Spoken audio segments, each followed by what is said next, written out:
Hello. Today we will be going over the steps required to successfully install an iGotcha GPS quick device with a standard power cable. Let's begin. The tools that are required and that we recommend are wire strippers, screwdriver, black zip ties, plastic pry bar, butt connector or soldering gun, ring terminals, socket set, multimeter, and electrical tape. Included in the box, you will have one standard power cable that includes a fuse and a 14-pin power pin, one quick device, and one instructional manual.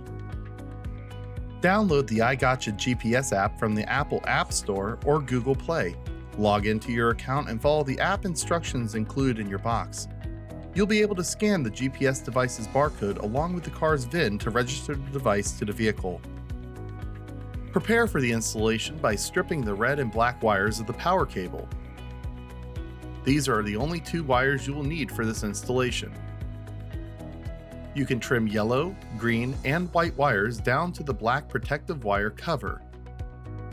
Now add a ring terminal to the black ground wire on the power cable.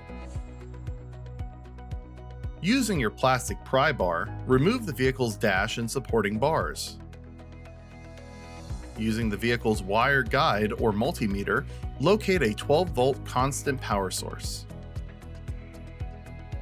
Using the black ground wire of the power cable, connect it to a chassis ground.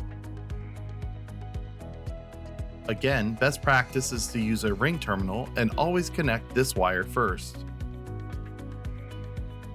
Next, connect the red wire of the power cable to the 12-volt constant power source. The best practice is to cut into the power source and either solder or use a butt connector for a good connection. Always cover a connection with electrical tape. Now that the power is connected, confirm that the GPS tracker is displaying both LED lights. Using the iGotcha GPS app, perform a locate on demand to confirm the device is successfully communicating. Place the device label side up under the dash, but not directly under metal. Put the dash back together and your basic installation is now complete.